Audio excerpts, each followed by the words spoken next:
ออกคนสันติเพียบออกคนสันติเพียบออกคนสันติเพียบออกคนสันติเพียบออกคนสันติเพียบออกคนสันติเพียบเดี๋ยวบอดชีวิตออกเลย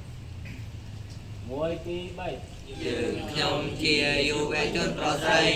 ត្រូវខំមានថ្មីចូលរួមសិក្សាចំណេះជំនាញតាមក្តីប្រាថ្នាតាំងចិត្តប្រាជ្ញាគោរមវិន័យ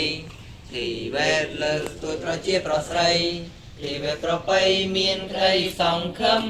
ជីវិតជាស្ពានពិតមានលំនឹងជីវិតញញឹមប្រជុំនាងអសូមអរគុណសំដេចថាបតីគិតគូវាវៃឲ្យយើងក្រុមគ្នាពីនៅចំឲ្យចេះឲ្យមានការងារនៅក្នុងកម្ពុជារុងរឿងខានកាន